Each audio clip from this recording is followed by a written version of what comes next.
So our speaker today is a veteran in the field of psychology, in the field of human psychology, at the same time in the field of lecturing. And before I officially introduce you, let me warmly welcome all of you who are here in the platform today on behalf of APIT community and on behalf of our students and staff members, especially in a time where we are having a discussion about overcoming our own challenges. Especially in a time where we are having a lot of challenges ahead of us, and we are facing a little bit of a difficulty in understanding how do we take care of our own selves amid all this happening at current days. So having said that, I am honored today to be introducing one of these special guests who are joining us. So our speaker today is a senior professor and a clinical psychologist at the Faculty of Medicine, University of Colombo. And she was the founder president of the Sri Lanka Psychological Association in 2008. And she has also been a member of several national level committees, including the National Mental Health Advisory Council, National Steering Committee of Child Rights, and National Task Force on Preventing Child Trafficking for exploitative purposes, and of course advisory committee on psychological matters on the Ranavira Seva Authority as well. In addition to that, she's also a board member of the National Child Protection Authority. Further, she co-founded and hosts the weekly television program on mental health on Sri Lanka Rupawahini, Vinadi Navaya, which is a psychology and a psychiatry dialogue. She has also been providing training, coaching, and psychometric assessment services since 1997 to several key organizations in the country.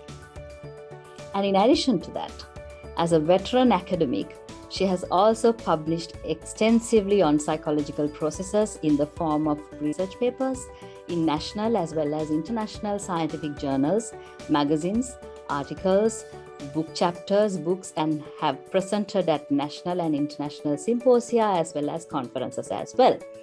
In 2007, she co-founded the first ever postgraduate training program in clinical psychology in Sri Lanka, that is the Master of Philosophy in Clinical Psychology at the University of Colombo. She has also been a visiting academic at several universities, and she has also been invited as a speaker at several conferences. And she currently sits in many editorial boards and in reviewer panels of key national and international journals. So ladies and gentlemen, allow me to welcome and to officially introduce you to our speaker today, Senior Professor in Clinical Psychology, Dr. Piyanjali de Zoysa. Dr. Piyanjali, we warmly welcome you for our session today, and thank you so much for coming on board to share this information as to how we take care of our own selves and how do we make sure that we do not lose ourselves with all the challenges going on. Over to you, Dr. Piyanjali. Thank you, Kaushali. Thank you, Kaushali and Vandana and APIT for inviting me today to talk to you about something that I'm very keen to share with as many people as possible, because we all know why we are here today. Our country, I think for all of us, it's been quite a situation that we have not been prepared for. The social consequences of what's happening in our country, the massive economic damage that has been done to our country, the political unrest, the injustices, as well as the uncertainty of our lives and of our children's lives and our beautiful country is heavily in all our minds. For me, when I get up in the morning, it's just as the first thing that comes to your mind, isn't it? Because we are very concerned. Now, when we are in a situation like this, there are two rough paths that you could take. You could go with your inclinations and your impulses and your tendencies and exactly what your mind tells you to do. You can just do that. Such as those who have violent outbursts and mob behaviors. They just give in to their thoughts. But then there's also a wiser and a more human approach, which is certainly acting on things that needs to be changed in our country, which are many, and doing that in a wise, in a compassionate and the proper way. In order to go in this second way, we need to, of course, have our mind intact, isn't it? Because only when your mind is healthy and firm can we decide proper things for ourselves and for our country. So today I'm going to talk to you about many psychological strategies. I'm going to give you a toolkit. It's like, you know, when a carpenter comes to your house, he brings a bunch of tools, isn't it? He doesn't just bring his hammer. He brings a hammer, a spanner, and all sorts of carpenter's toolkit stuff. So likewise, we need to also have our own toolkit of strategies that we could use during these times, and of course in the future when other challenges comes into our life, to ensure that our mind is okay. And when our mind is okay, we can make proper decisions for ourselves, our family, our community, and for our country. So in that context, let me share my slides with you. Kaushali, the usual question people ask at webinars, you can hear me well and see me well, right? That's right, yes. All clear, Professor. The slides are coming through fine as well. Okay. So I'd like to talk to you about being resilient. So resilience is a term that comes from physics, or some of you who have done physics for your A-levels or whatever subject, we know that rubber bands have different amounts of resilience. Some just snap when you pull them a little bit, and there are others that are just can be stretched and stretched and stretched and just go on forever. So this term resilience has been borrowed from physics into psychology, and we use psychological resilience, and where we know that certain people, whatever that happens in their life, major traumas such as financial losses, chronic illnesses of their loved ones and themselves, relationship breakdowns, examination failures. There are people who can kind of ride through these challenges without getting unduly long-term affected. Then there are another category of people that even if they get, pardon me for saying, a pimple on their face, they are into like a major traumatic response, you know, as if a tsunami had just hit their family kind of a thing. So we find that people vary in their ability to manage stresses. And that same mindset is also brought into this situation we find ourselves in. When our resilience is low, it is indicated in many ways in our behaviors and our thinking processes and our emotional milieu of our life. For example, people who are less resilient are more prone to anger outbursts. They are more grumpy and gloomy and sad in their outlook to life. They're more fearful, you know, like, what will happen? Or tomorrow will there be food? Let me go and kind of hoard up from the supermarkets. I don't care what everybody else is, as long as I have all the tin fish packets in my house, kind of a thing. They'll be very anxious, you know, with worrying, palpitations, hand trembling, etc. They'll be also quite restless, so you will see a lot of agitated behavior. They will be irritable. So, you know, if you see very commonly on the road now, people look as if they're like, you know, those cats that are about to jump onto you. You know, when cats are a little irritated, they look as if they're going to like claw you to bits. There are many more such people we see on the roads and in our personal life because they're restless and irritable and worried and anxious. People who are less resilient have difficulty in concentration. So if you're a student or if you're working like most of us, you may have difficulty in concentrating at meetings or at your computer or a project you're writing or whatever you're doing. And you also have multiple of physical symptoms for which there is no physical illness, such as say, you might get nauseous feelings, you might feel a bit dizzy, you might feel like always very tired and muscular weaknesses, and you have ruled out any medical concerns related to that, and it could be because you're psychologically very vulnerable and non-resilient that gives you these physical symptoms. We know that resilience is built across time. For example, if you go to the jungles and if there's a little tiny plant and suddenly a huge hurricane is coming towards the jungle, the little plant can't say, okay, let me quickly put down some roots so that I'm safe from the hurricane. It doesn't happen that way. If the little plant hadn't put down sufficiently strong roots over a period of time, hurricane comes, that's the end of the plant. So even in our lives, we can't make our minds resilient just because you came for this webinar tomorrow. You can't be resilient tomorrow. But if you practice these strategies that I offer you, evidence-based psychological strategies across several weeks and months, you certainly will see a massively different you. So I encourage you to listen to the strategies I tell you, take heart, look at what strategies resonate with you, practice those strategies. We're also offering this as a recording for anybody who wants to look at this recording over and over again or listen anew to learn so that you'll be stronger. Share these strategies with your friends and family so that we all become a very resilient nation, which we can, so that we can handle the problem we have in our country better. So the first and the most prominent strategy that I want to share with you is your perspective. Now, we do know in psychology that whatever strategies that we give a client or yourself, if our view of life is somewhat warped and incorrect, even if the best psychologist comes here and does the best kind of treatment on you, it's quite unlikely that there will be massive changes in you if you don't really look at life in a particular way. So before we look at any of the other strategies, I think we need to look at our perspective in life. And the perspective on life is that life has ups and downs, isn't it? If you look at our personal lives, all of us, whether however young you are, now I'm in my early 50s, I've gone through my fair share of trials and tribulations, whether it's financial issues when I was at university, doing my education, at my workplace, my family, my friends, relatives, you name it, yes. I've lived through 30 years of a conflict in Sri Lanka. I've lived through a tsunami. I've lived through massive numbers of landslides, whatnot. Then we had what you call a JVP insurrection in the late 1980s. So lived through all of it and still alive here. So all what that has shown us is that we can't have a life of only upward mobility.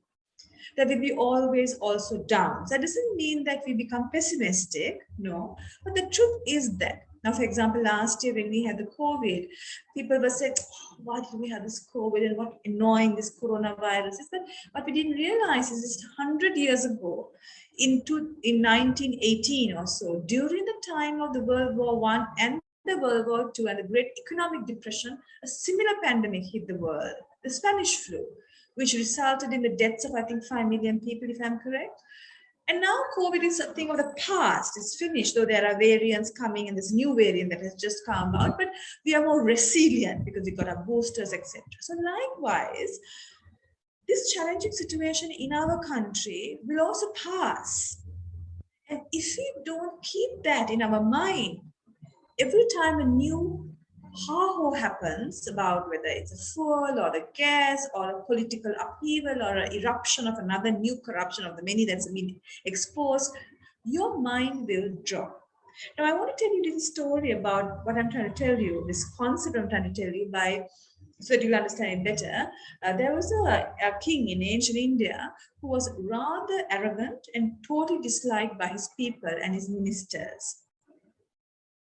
And he heard that there was a very valuable ring in another kingdom owned by that king of that kingdom. And he wanted, because he was just arrogant and he was just a thief and he was a robber and he wanted other people's things, So he told his general, just go and get me their ring. So the general did what he was told and brought the ring in a little box. And the king was so happy, like a little boy, like his new pilferage kind of a thing. And he opened the box and he was really disappointed to see it was a bronze ring. There were no diamonds, there were no rubies, there was nothing. It wasn't even silver, it was a bronze ring. And he was so annoyed. He was about to throw it away when inside the ring, it was a carving that said, "This too will pass." And he thought, that's a bit odd.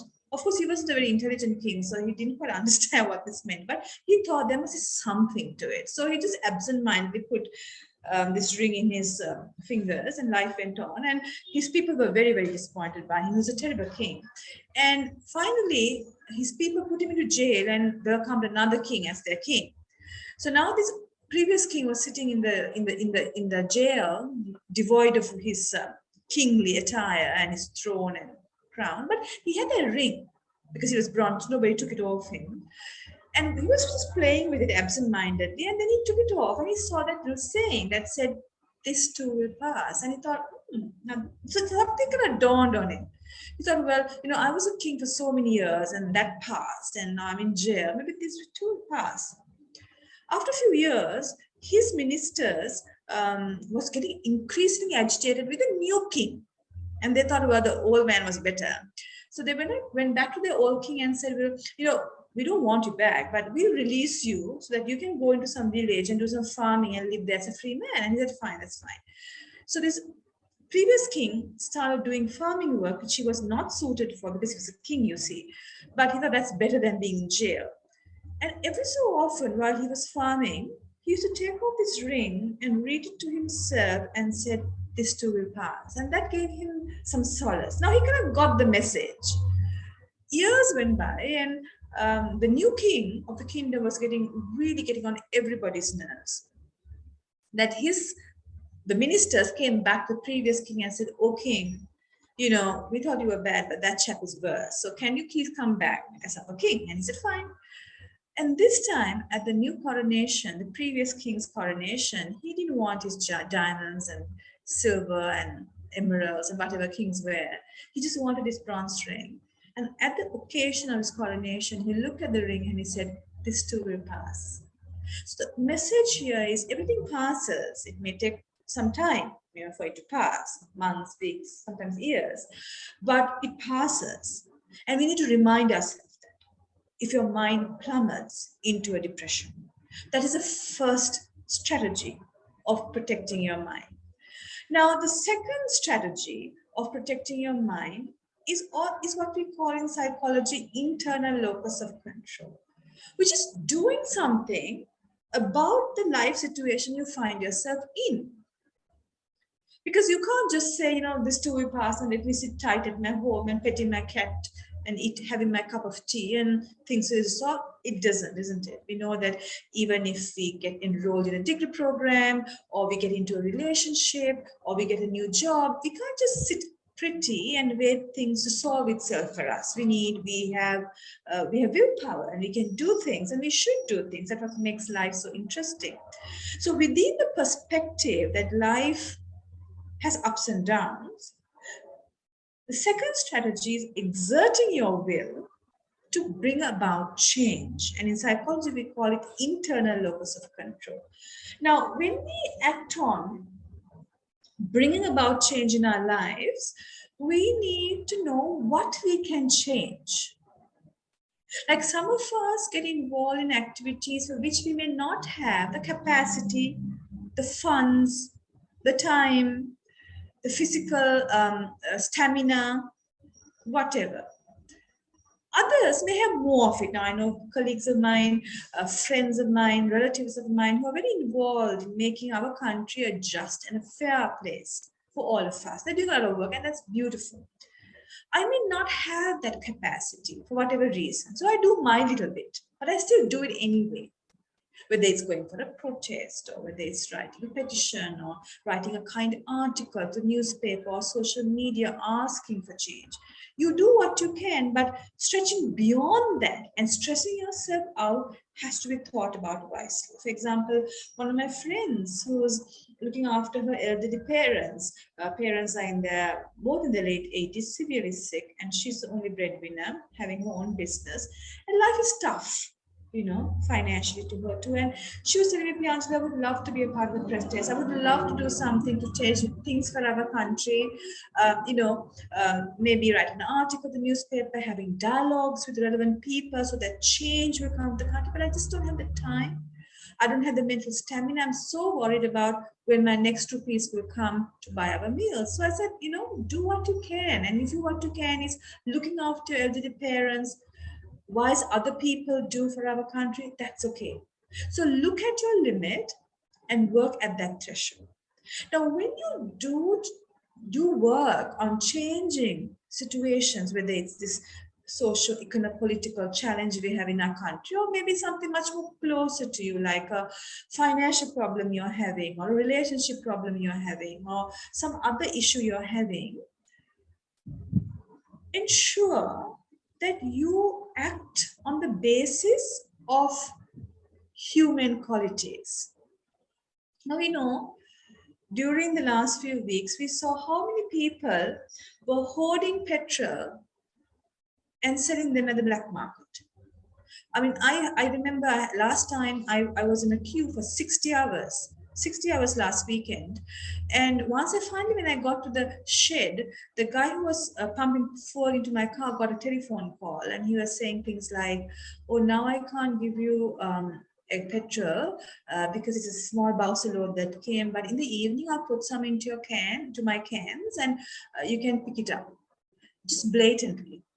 I heard, another customer heard, and there was no honesty. I mean, there was no shame and fear, the two driving forces to make society better. Then I took a three-wheeler with a guy because I had to go to the shed to pick up my car, and he was saying, this particular place that I know, each employee gets 16 liters of petrol every week. I don't know what this place is, but they get. So I told my friend, you sell it 1 liter at 600 rupees to me, and I'll buy some base jugglery. So now, if you're working in a system where at every level there's corruption, whether it's top, it's very difficult for it to bring about a wholesome society. So change, whilst we try to bring about massive change in the system of our country, we too are a section, a factor in that systematic change. So how you behave, being honest, being transparent, being authentic in your daily interactions is so vital to bring about the change we want in our country. For example, I work at the Faculty of Medicine. I have many friends and colleagues who are medical consultants, surgeons, etc.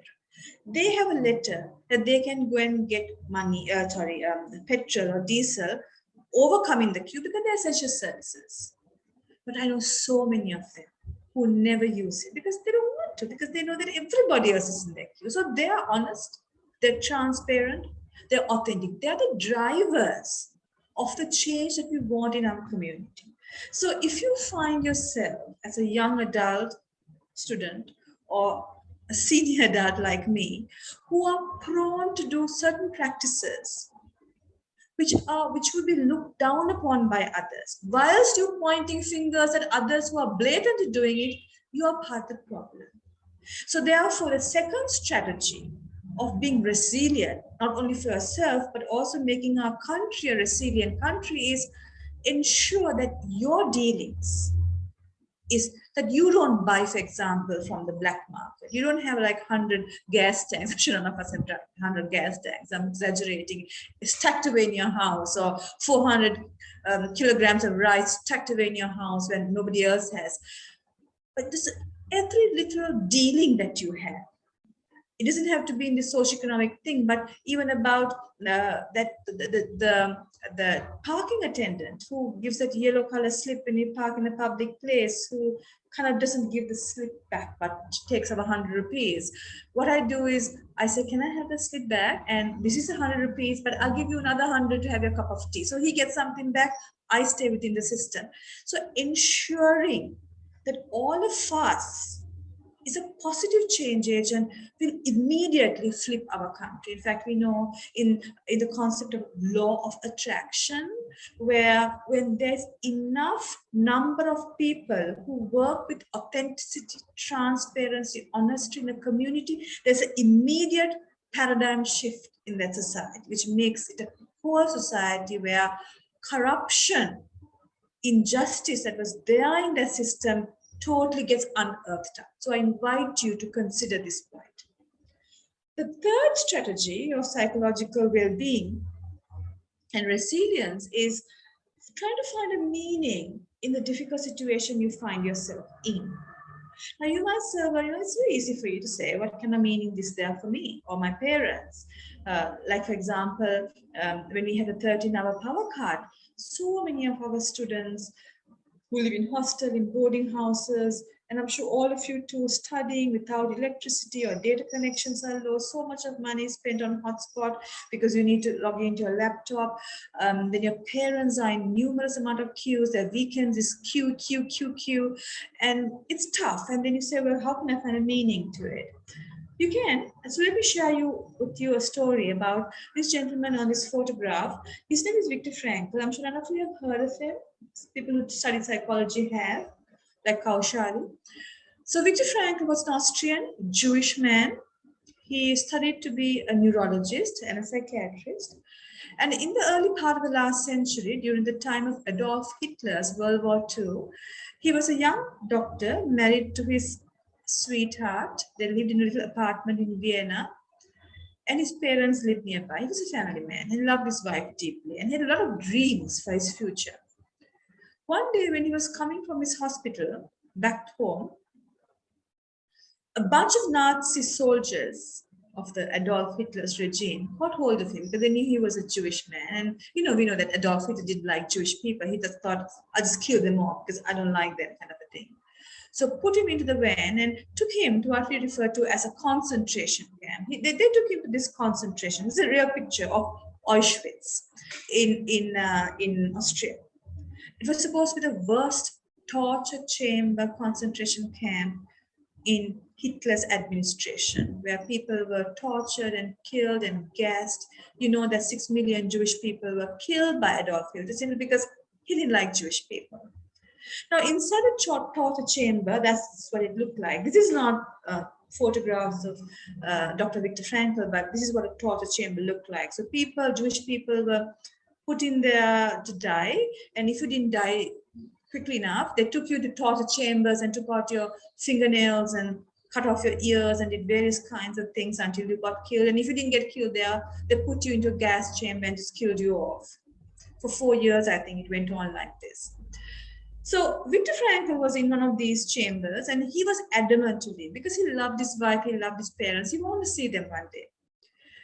Few months or years into his stay at Auschwitz concentration camp, one of his neighbors also was brought in a van. So he quickly sneaked to this man and asked, what news of my wife? What news of my parents? And this guy said, Victor, I'm so sorry to tell this to you, to be the bearer of bad news, but your wife and your parents were killed the same day that you were taken away. The Nazi soldiers just killed them on the road. And Viktor Frankl's life just shattered because he lived, he hung on to his life force because his body was totally emaciated with no food and torture. But he lived on because he wanted to see those people, but now they were not there. And he thought, I think I want to die, and let me just be huddled in a corner and let my life force be finished with. And that's it. So that night, one of the persons who was in the same dormitory as him, another Jewish prisoner, knew that Victor was very disappointed and hurt, and came and gave him a rotten tomato. Now, rotten tomatoes were like priceless for Jewish prisoners in concentration camps because they never got any food. So if they found a rotten tomato or a rotten capsicum or rotten whatever they get in Germany, that was precious because those rotten ones were thrown by the Nazi soldiers, which the Jewish prisoners collected and ate to keep their life force. So this gentleman gave this to Viktor Frankl and said, Victor, have this, it's okay, just have this. And at that moment, Viktor Frankl writes in his book, Man's Search for Meaning, that he realized that just as there is wickedness and nastiness and such terrible atrocities and injustices in the world, such as Adolf Hitler and his Nazi regime, there were also good people who looked out for others, who cared for them. And we see that even in our country, isn't it? And he thought, I'm going to live.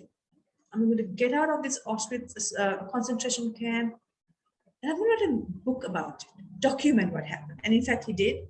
When the American soldiers came to Europe and Nazi Germany was a thing of the past, Viktor Frankl migrated to the US. He died an old man. He died when he was 92 years. So what I'm saying is, like, for me, I found meaning in my life last week, and I said I was in a petrol queue, diesel queue for 60 hours. So After the 14th hour, they said the bounce is finished. So I thought I just cannot stay for the next bounce, which was coming in 2 days' time.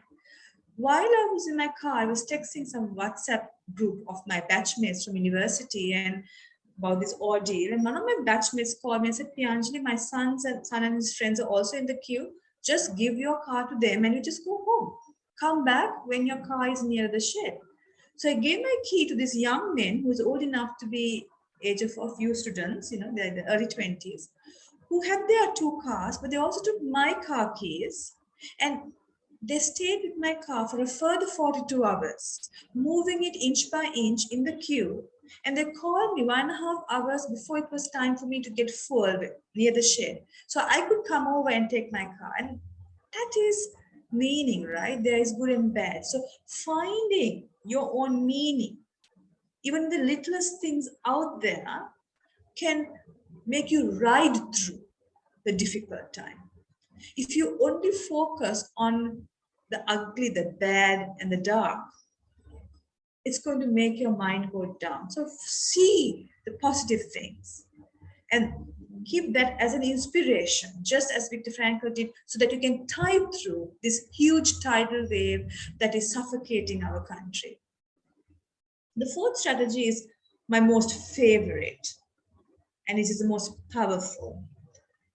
And that is living in the present moment, or we call it mindful, being mindful, living in the present moment. So now, many of us do not live in the present moment, isn't it? We live anything but present moment. Now, so many of you may be connected here, but while you're connected here, you are hardly with me or my voice or my slides. You may be, browsing Facebook or Instagram or TikTok, or thinking about the party you might be having on Friday, but what will happen if there's no full and people can't come? Or what fantastic times you had when you were 16 years and doing your O-levels in school, and all the lovely cricket matches and rugby matches you went to, and all sorts of things. Or you're then dreaming and fantasizing about the time that you are going to get the Nobel Prize for the scientific discovery of the century, cure for cancer, and how we'll go to Oslo and get that prize and everybody will just cheer you on.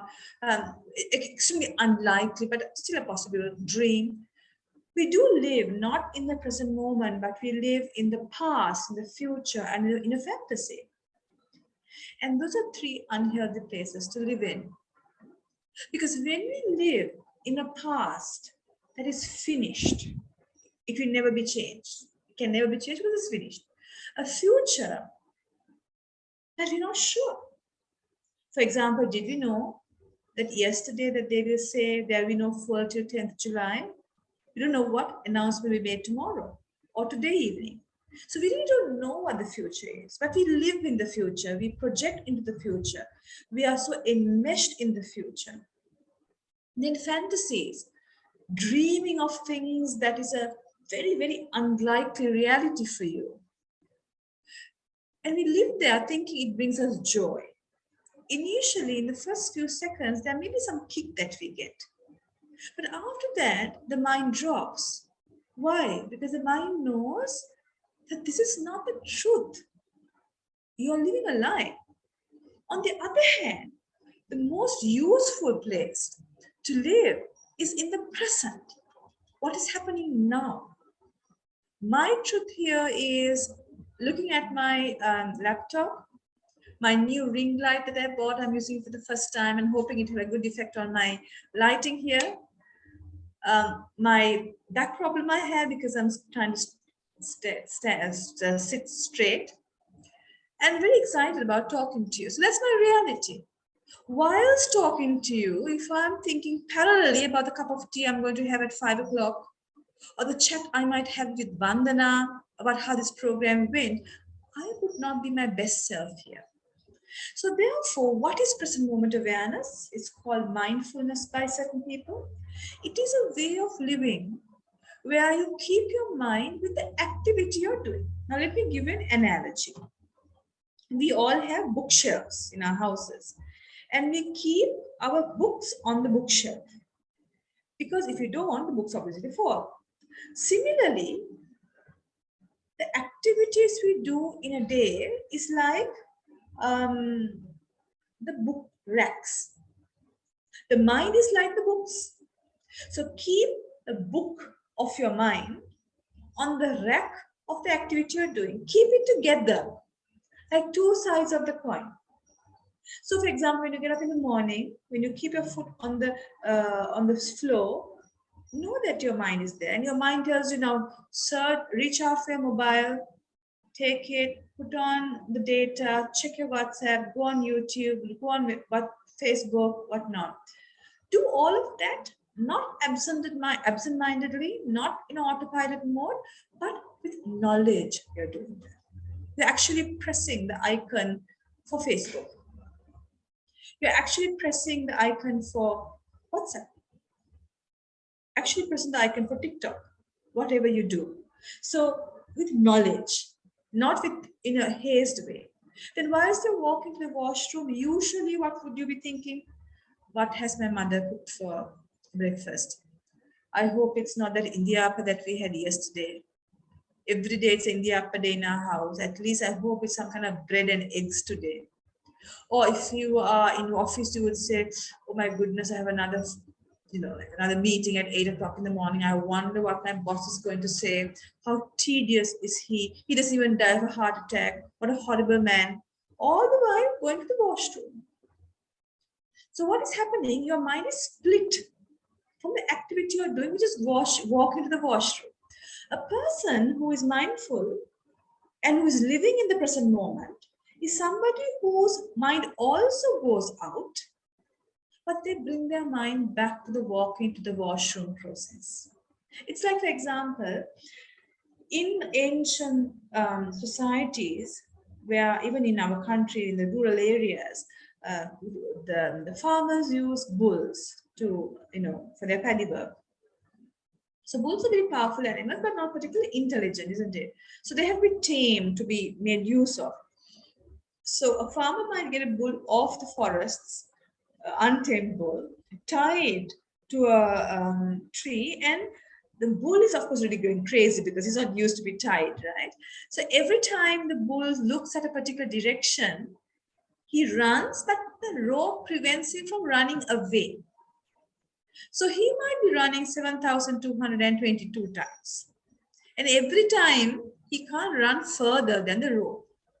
Now this particular bull on the 7,223rd time thinks to himself, or a thought comes, why am I running? Because running actually hasn't got me anywhere so far. In fact, the farmer looks even more cheesed off with me.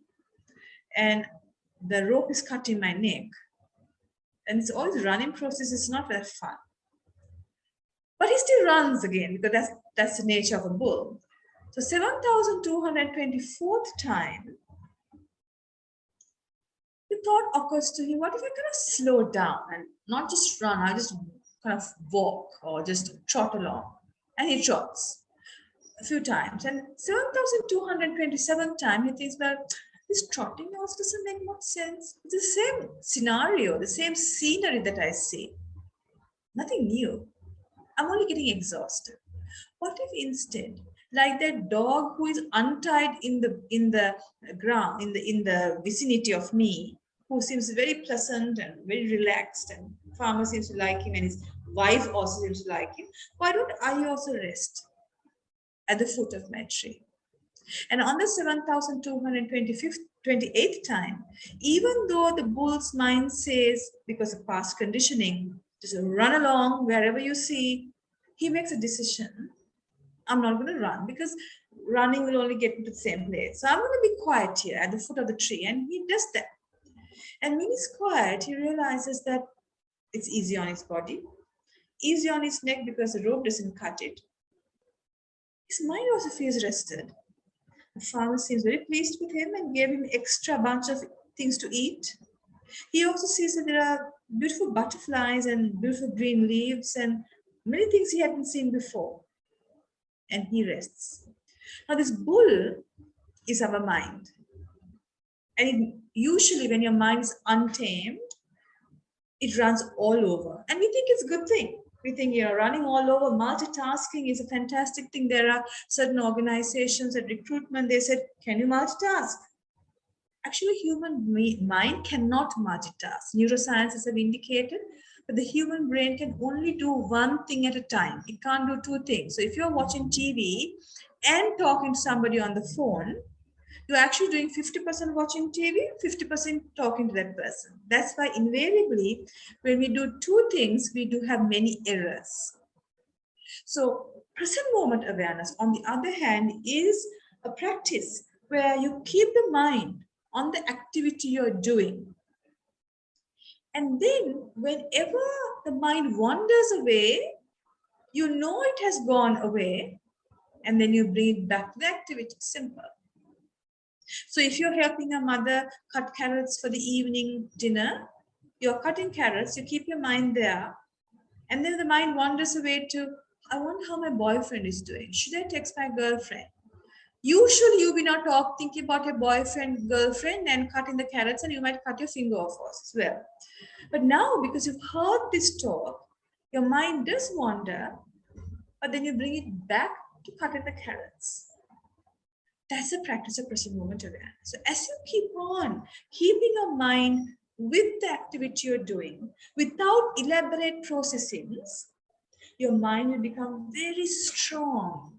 Apparently in ancient villages, when there were bullock carts and there were no vehicles and villages were very sparse and spread across the country, and when there were pilgrims or traders that used to go from village to village, they needed a place to stay the night and refuel and eat. And unlike now, there were no five-star hotels, there were no guest houses. So how would a traveler know whether there's a village nearby? Apparently, just before village came, there was a huge pillar that was there, and which indicated to a traveler a village is just beyond. And that pillar is supposed to, it's in the Buddhist scriptures, they say yatinda kilo. It's a very strong. So if winds come from the west, the north, the south, or the east, this pillar just stands intact. It doesn't fall. If you practice present moment awareness, your mind will be like this pillar. It will be so strong that when challenges come your way, whether it's being 60 hours in a petrol queue, you would feel tedious, of course. You will feel tired and you will have irritations and you will be cheesed off and you will feel a bit vomitish. But it won't overtake you. Instead, you will handle your mind and its irritation, as opposed to other people who just lose the plot, lose their marbles, get into mob behaviors, or start crying, which is not useful for that person nor for the country. So when you practice present moment awareness, you would be like the person on the right side. While a person who does not practice present moment awareness, it would be like the person on the left side. So the left side person is a bit of a pandit who thinks that he can swim across the ocean to go to the next shore. He jumps the ocean, doesn't realize there are sharks and whales and huge waves, and that he can't just swim across. He's going to get drowned or eaten alive, and that's the end of the story for him in this birth. But the second one also needs to go to the next shore, but he knows that I can't just jump into the ocean. That's crazy. Let me make myself a nice sturdy boat and my little oars, and I'll do it in a very calculated, wise way. The sea's rough, there are waves, sharks are also coming, but he uses his mind to navigate all these challenges to go to the other shore. When a person is practicing living in the moment, when the person keeps his or her mind with him or her, with whatever activity they're doing, you are like the person in the boat. So when challenges come to you, whether there's a power cut when you're studying, or whether your boyfriend or girlfriend tells you they want to stop the relationship with you because they found somebody else, and you feel so sad, you don't feel engulfed by that sadness. You do feel sad, but you're in control of the situation. Recently, one of my students were having a similar situation, nothing to do with the social political crisis in the country, but with his girlfriend who had wanted to leave him, and he was distraught. He couldn't enjoy his batch trip, or he couldn't concentrate on his studies. He lost his appetite, lost weight, whatnot. And then he started practicing living in the present moment, where when the mind ever wandered to external things, including thoughts of his girlfriend, he gently practiced being in the present moment with the activity he's doing, whether it's washing his dog, washing his vehicle, photocopying some books, texting his friends, watching TV, whatever it is. Every time the mind wandered, he brought it back to what he's doing. And over a few weeks, the intensity of the girlfriend leaving and the throes of those emotions subsided. And he became in control of his life. When you're not living in the present moment, you become like a kite that has lost its owner, that has just been blown away in the wind. But when the kite has an owner, the owner holds on to the kites and directs the way the kite has to go to. So if you live in present moment awareness, you become charge of your mind. You don't let impulses decide the way it wants to do things. Instead, you decide which impulse, which thought am I going to work on, and which thought am I going to let go. So therefore, the fourth and a very powerful strategy is being mindful. Now, a fifth strategy, I've just lumped it into a bunch of strategies, which I said spiritual practices. Now, spiritual practices are extremely important because when we find ourselves in situations like we find ourselves in the country or during the COVID time, where it's just beyond our normal comprehension of a human brain,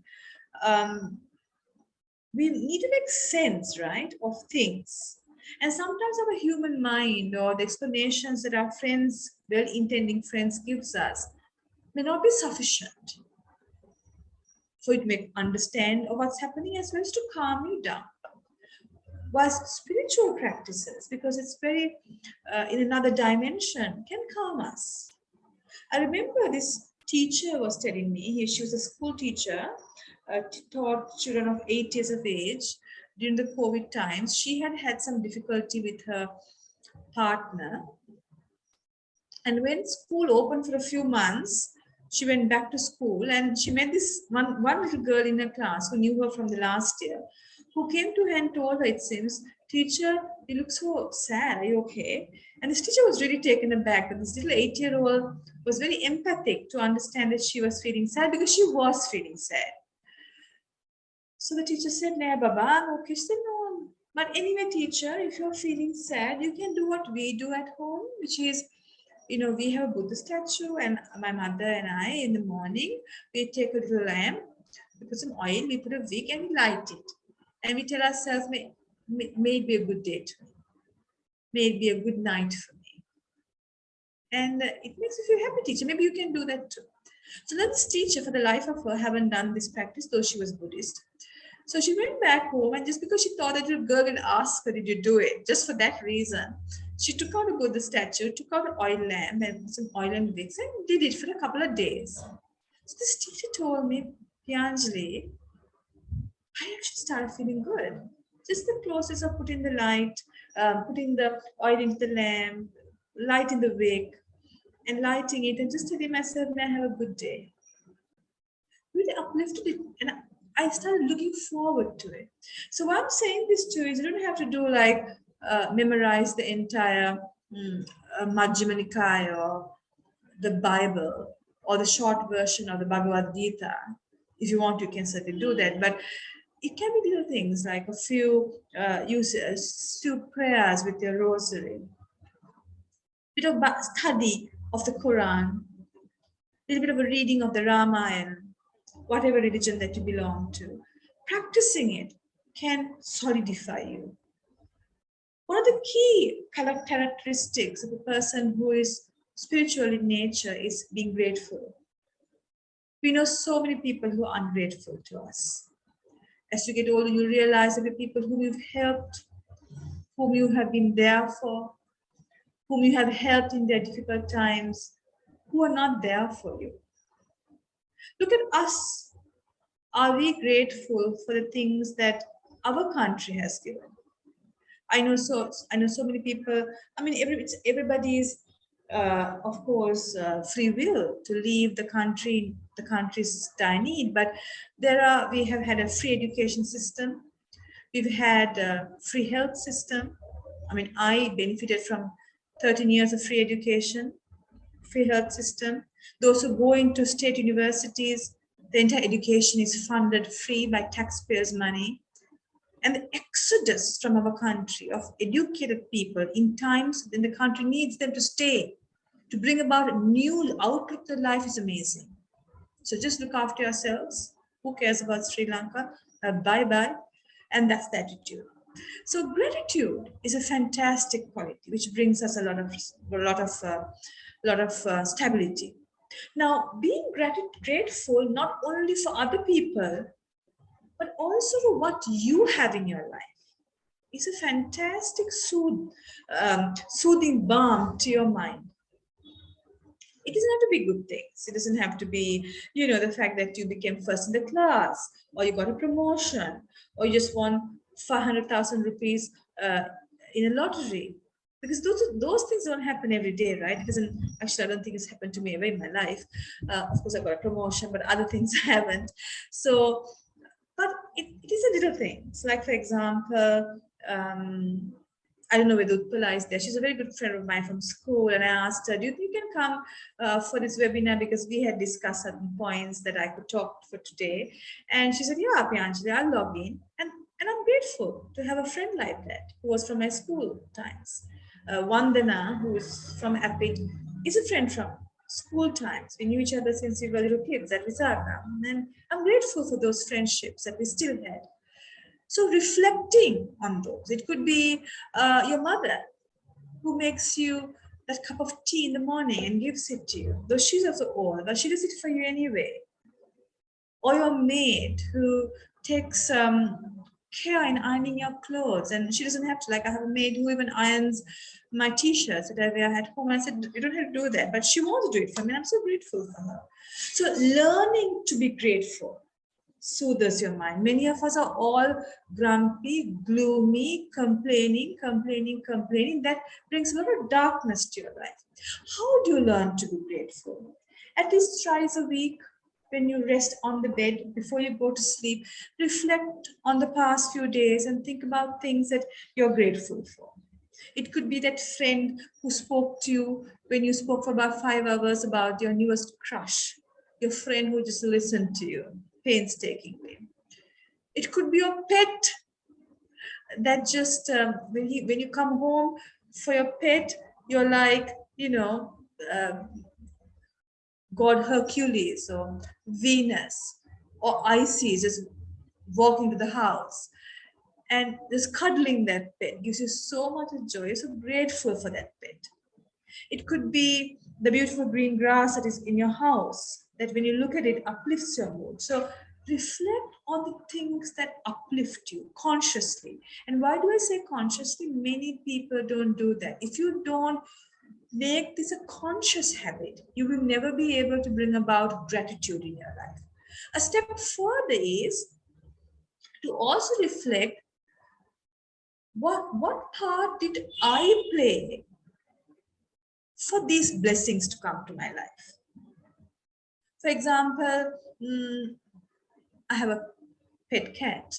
I don't really like cats that much, but this pet cat just happened to come to our house, and he also has certain kind of introverted issues and doesn't like to hang around with people. But we connected, the cat and I, and now this cat is such a joy to me. The comfort of holding the cat is so beautiful, and another cat also reciprocates to me. And I think maybe because I'm so kind to the cat that she also reciprocates to me. So when good things happen to you, reflect not only about how grateful you are for that good thing, but also how did you make that happen to yourself? For example, I was so grateful for those young men who kept my car for 42 hours in a full queue in the weekend. I'm so grateful for them. Just as young people like you who are listening from Epic, but I'm also knowing that they did it for me because their mom and I are good friends. And the mom asked them to do it. And why is it the mom asked them to do it? Because we have friendship for a very long amount of time since we were at university. And I may have been a good friend to her for her to do that for me through her son. So these kinds of ways of looking at life, looking at the world, uplifts you. Another spiritual practice and a human quality that really uplifts us is being kind to others. And that doesn't mean that you give your entire salary to the security guard. If you want, you can do that. But I'm talking about random little acts of kindness. Like, for example, open the door for somebody. You walk into a cafe or something, rather than just close the door on the person who's behind you, on that person's face, you open it for that person. When you go to a shop, really looking at somebody's face and smiling at that person. Like for the person who is the cashier at Kiosk or wherever supermarket that you go to, just really connecting with that person as a human being rather than just an entity that plugs your values and gives you a bill. That makes them feel good. It also makes you feel kindness. And when you act kindly towards others, the first person to benefit is your mind. It softens it. A mind that has got hardened by all the different challenges that are happening around them, such a mind gets softened when we become kind to another. Now, a sixth strategy that is so important in times of challenges, personal challenges or collective challenges like what we're going through now, is having a fantastic social support network. And that is not to do with 5,000 friends and 10,000 followers on Facebook, or how many number of followers on your YouTube channel, because you can even buy those followers, right? We're talking about quality versus quantity. How many friends do you have?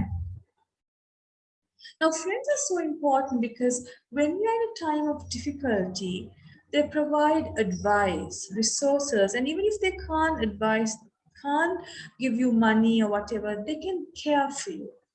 And that makes life easy for you to tide through. I have had significant stressors in my life, over my lifetime. All of us go through, isn't it?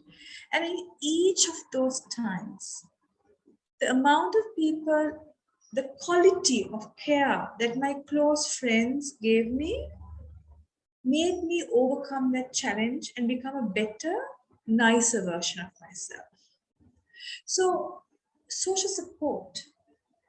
For example, if you don't go to college, is there anybody you can call and ask for their notes from? Sometimes we only have friends who we can party with. But when you have a accident on the road, or if you want some financial advice, or if you want somebody to talk to get a perspective on things, do you have somewhere to call? Or do you only have good time friends? The good time friends may be important because you can party and stuff, but beyond that, is it all what life is? There are people who say, actually, I don't have anybody to talk to, and it's sad. But why don't you have anybody to talk to? Have you thought about that? Of course, we do know that we live in a society that is not the kindest, but there are kind people out there. So why are such kind people not in your immediate circle of friends? One of the reasons could be that maybe you need to cultivate qualities of a friend. I'd like to talk to you about Mrs. Ariyaratne. She's Mrs. Nita Ariyaratne, who is the wife of Dr. A.T. Ariyaratne of the Sarvodaya movement. A beautiful, beautiful lady. I've known her. I met her first in 2000.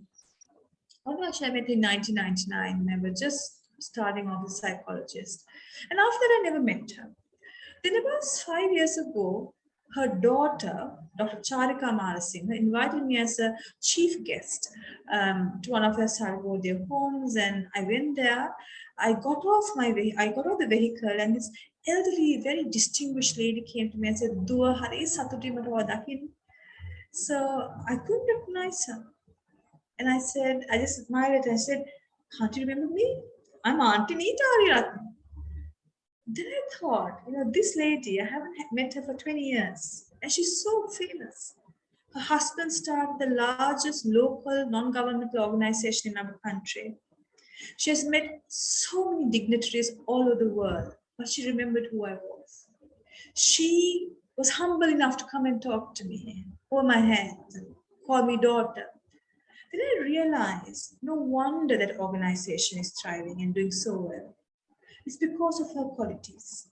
So therefore, if you want to have a fantastic social support network of people who care for you, who are there for you, you need to be that person where you are helpful to another without expecting anything back. There are so many of our people who say,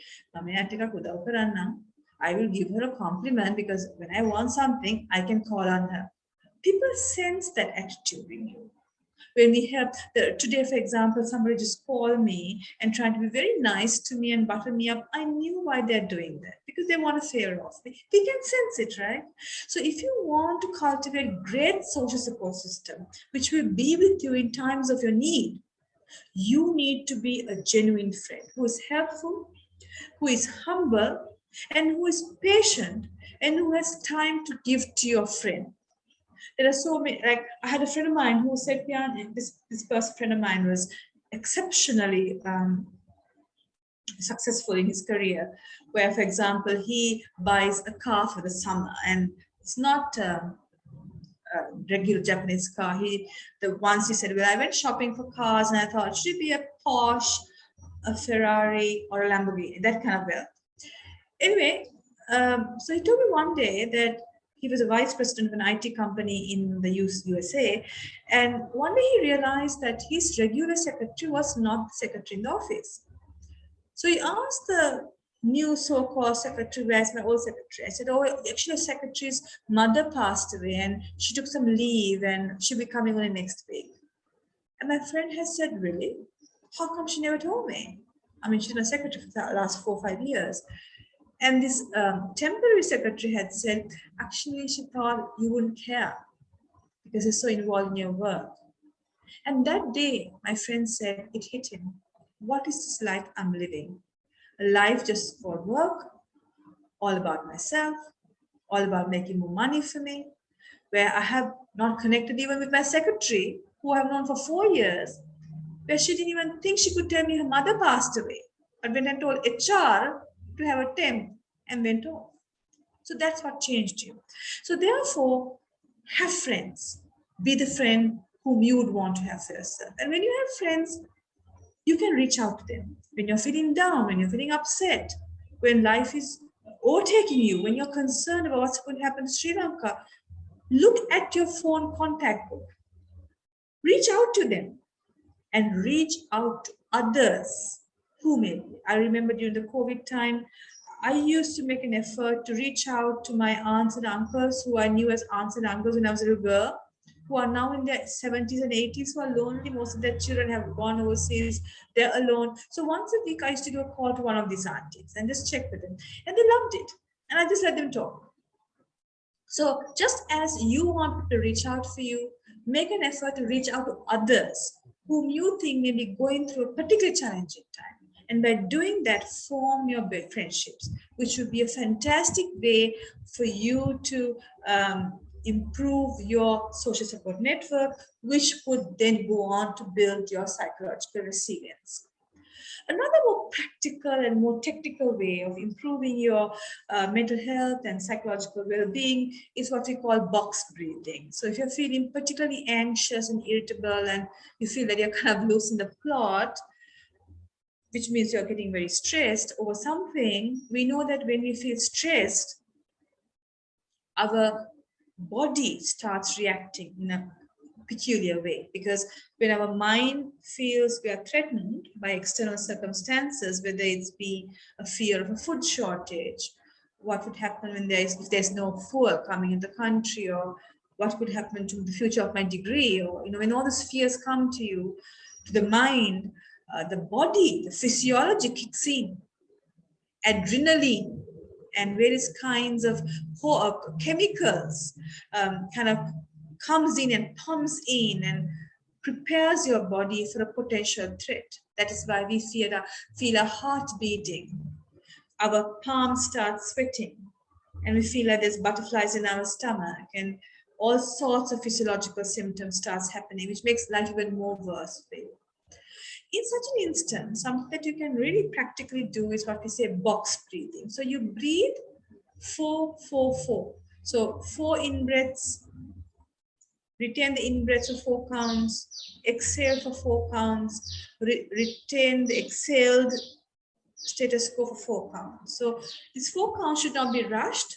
It should not be ultra slow. So it will be like 1, 2, 3, 4. Retain the breath. 1, 2, 3, 4. Exhale. 1, 2, 3, 4. If you want, you can maybe exhale even 6 breaths, more than the out in breath. And again, retain no breath in the body for 4 counts. When that happens, the physiological bodily changes that have occurred in your mind because of stress gets calmed after some time. And when the body gets calm, the mind gets calm. So this is a very practical way for you to use. We also know that exercise is fantastic way because it releases another very beautiful chemical called endorphins, which you call as happy chemicals, which makes you feel good. So exercise, half an hour, 5 times a day, where you do an exercise until you are somewhat breathless, of course, under medical supervision. Before you start any exercise program, you need to get a medical okay for it. Try to do this exercise in nature because we know that nature, spending time in nature is fantastic. You may see, I don't know, you see my trees outside my window and my little pot plants. I have a lot of trees in the house and there's a lot of birds and it's really nice. And a lot of people think, let's have concrete or let's have some fake plants. Why a small plot plant? If you are in a concrete-ish kind of a jungle, or if you're in a flat where you don't see much greenery, of course, in our country, if you're living in a flat, you can see greenery, but you may not have greenery in your immediate environment. Buying some plot plants, keeping it, watering it is fantastic. When I was at university, I was in India, Delhi University.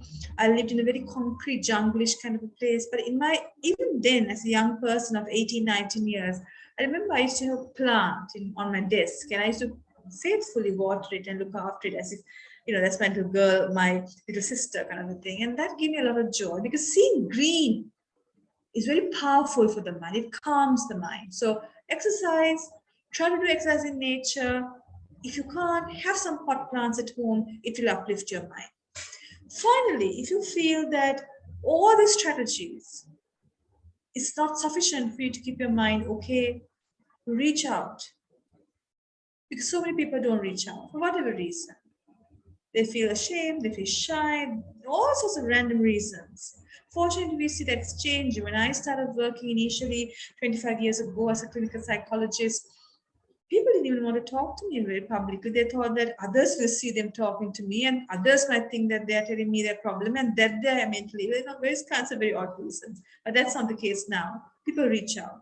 So if you have an issue, mental health issue that you feel you can't resolve by practicing the strategies that I've offered you, reach out.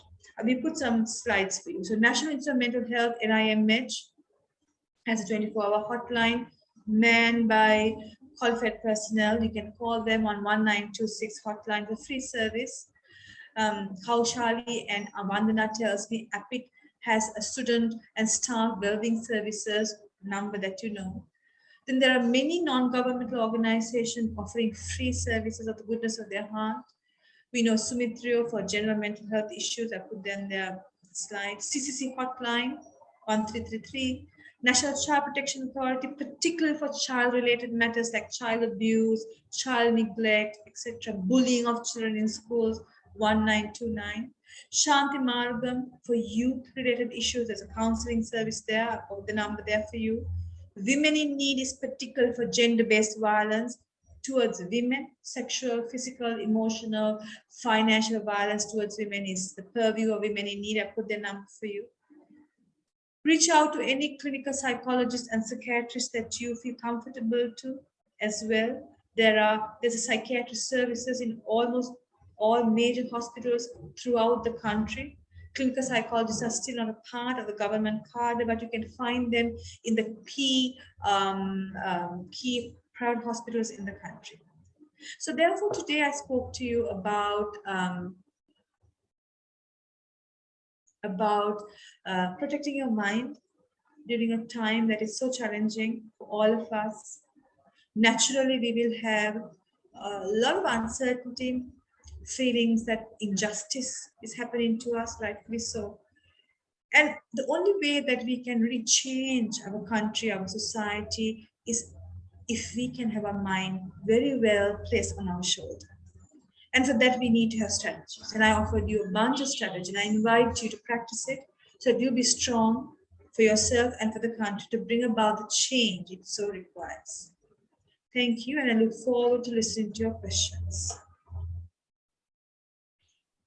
Thank you very much, Professor. It was indeed very impactful, very informative, and I'm sure everyone in the platform, as far as all our students who are joining us online, have benefited from this 1 hour of your information that you shared, especially in a time where it is much needed. So I have a whole heap of questions coming in our chat line, but with time that is permitted, let me ask a few questions which will cover up most of the concerns that we have. So the very first one that I would like to ask on behalf of the audience is that, is it this important for someone to take care of their own mental health in a time of chaos? And if you think so, why? Yeah, I think we spoke about that, Kaushali, that if your mind is not mentally healthy, you won't be able to take appropriate decisions. You will be in the throes of what your mind says. So, for example, your mind says, "Oh, go and hit that person in the fuel queue. Go and burn somebody's house." Those thoughts can come to us. But if you're not mentally healthy, you might act on those, which is very detrimental to you, for our society, and for our country. So having mental health and being very strong so that you don't do exactly what your mind says. You look at what the mind says, but you take a decision that is suitable, not harmful to you and others. So therefore, mental health is so important. Indeed. Thank you very much, Professor. So with that, we also have a question in the lines of distractions. We've been speaking about a lot of distractions around us. So I have been getting few questions from students as well as our colleagues as well. So summing all that up together, can you share a few techniques that we can use in managing our distractions, especially in this time around in Sri Lanka? So distractions in the sense of the fuel queues and the gas queues and stuff like that? We are talking about, yes, we are talking about those distractions. At the same time, certain other distractions that can come because of certain emotions that you carry, which are resulted because of these incidents that have been happening. And few concerns have come on the lines of news as well. Okay, so news, you need to be very particular what news you're going to listen to. Now, there are people in the house, some houses, 24 hours, and all waking hours, some news channel is blaring away saying about this. So I, for example, choose what is my source of news. And when people send all sorts of forwards, there's a group of people who forward anything. And sometimes you get a clip that happened 5 years ago, and you have to ask them, did you see the little date on the clip? It is 2017. So make sure that you have your sources of information, because news can be highly detrimental to us. Have proper information and then act. Second thing is, of all the strategies that I presented today, the best to keep your mind intact when difficult things distract us is living in the present moment, being mindful.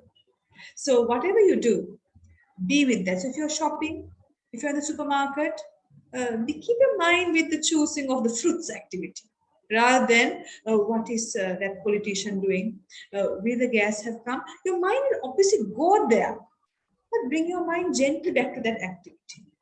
That way you are reducing a whole bunch of distracting thoughts from your mind. You're getting your act together, basically. Very true. So with all that, there's a very interesting question also comes in. What can someone do to keep up with the consistency in mental well-being? Sorry? So the question is coming in saying, what is it that someone can do to keep up with the consistency in mental well-being? I believe that the consistency is referred to keeping up with these happy feelings and feeling positivity throughout. How to be consistent in your mind. You have to practice it. Like, for example, as a psychologist, and I also meditate as a part of my personal life, I totally believe in what I do, and I do it every day. All the strategies that I've written here, I do it. And I have been doing it for 20. I think when I was studying psychology, I didn't do any of these things. I just did it because I had to pass my exams and become. But afterwards, I realized, goodness, this is really great stuff. I should practice it myself. And now, I'm 50 years and I practice all of it. And I see the Piyanjali that was at 25 when I finished my master's, and now is completely a different Piyanjali. So consistency doesn't mean you do it for 2 hours. And now, no, there are some people who take medicine, you get an antibiotic course, they take for 2 days and say, then hurry, not. But again, the virus comes up. So you can't do that with mental health. You need to be at it daily, weekly, monthly, and to have massive changes in your personality. It's every day. It's a joy. That's the thing. It's not like oh my God, I had to be now grateful. Okay, and now I have to be kind. Don't have that attitude, because all of these practices is also joyful to do. They're not like having some kind of a terrible medicine that you take every day. No, because all of it, whether it's being kind to your friends, whether it's living in nature, whether it's practicing living in the present moment, finding a meaning in life, they themselves on its own is joyful. The process is nice, so is the result. So consistency have to be there. I'm very interested in the questions. I myself are looking at it. Okay, so we do have another one coming in. Is it okay to feel upset, angry, and frustrated? How can one find out what is the exact time to seek support? So I think we can take it in two questions. First part would be, is it okay to feel upset, angry, and frustrated? It is common to feel upset, angry, and frustrated. I myself feel it. I feel upset of what's happening to our country and our people and to myself. However, it is not okay. Because when you give in to those emotions, they're not wholesome emotions. You can do things that are harmful to you and harmful for others. So I've noticed that when I'm stressed, I'm much more edgy with people. I may be edgy with my mother, edgy with a student.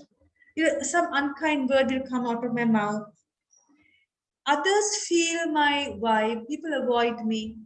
So in short, it's common people when you're undergoing a challenge to be stressed, irritable, whatnot. But they are not useful. That's the problem. We need to have strategies to manage it. And the strategies I spoke to you about is how you will manage it.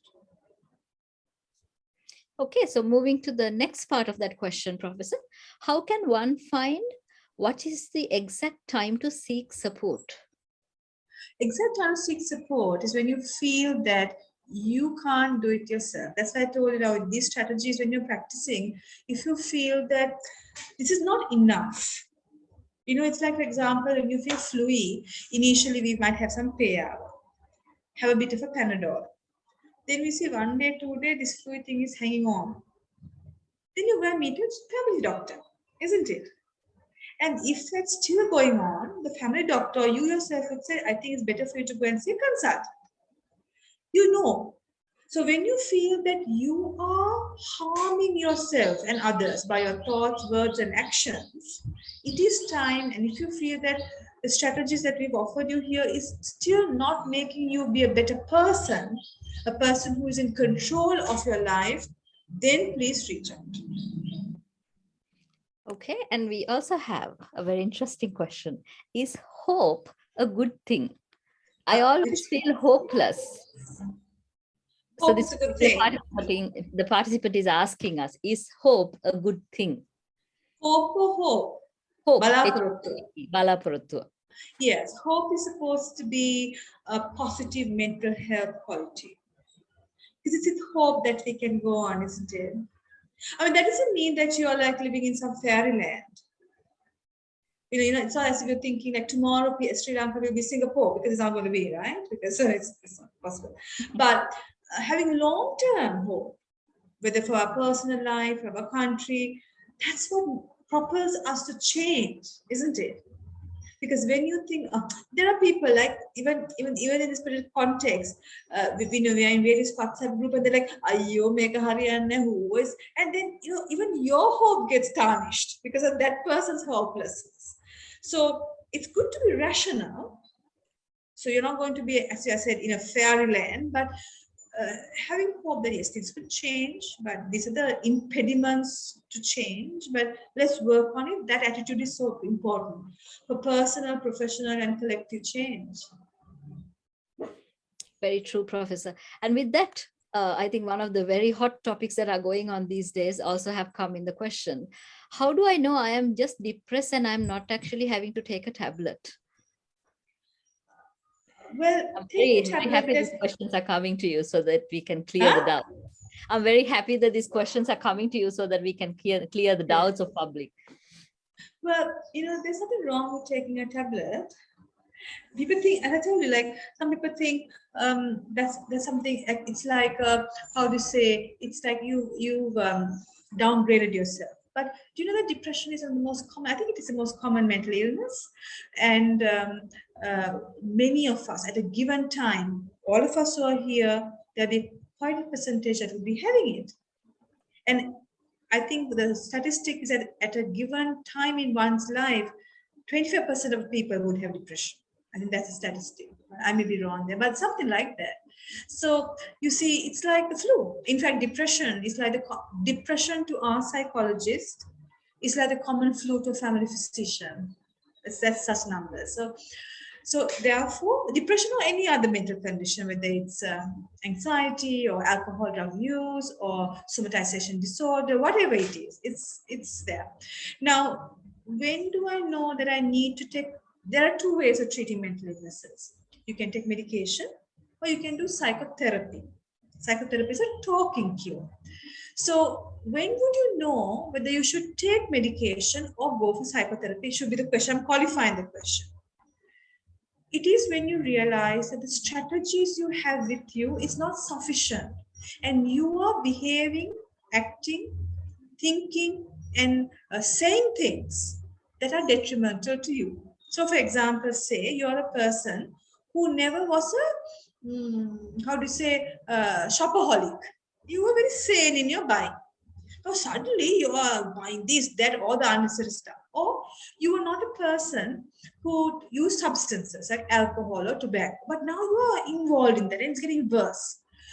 Also, you're not a person who used to harm yourself, but now you are thinking of it. You're not a person who used to sleep till 10 o'clock in the morning, but now you are increasingly having difficulty in getting out of the bed. So basically, you're changing from the productive person you were. You might want to then consider professional help, and that's a psychiatrist or a psychologist or a Okay. counselor. Wonderful. So thank you very much, Professor, for all this knowledge that you shared. And I have one last question for you. As we all are going through challenges, if we are to continue our mind to be a happy person, what would be your last words of advice? What to do to be a happy person? That's right. Yes. That's a tough question, but I think I'll tell you what I think. I feel that my happiness has a lot to do with me.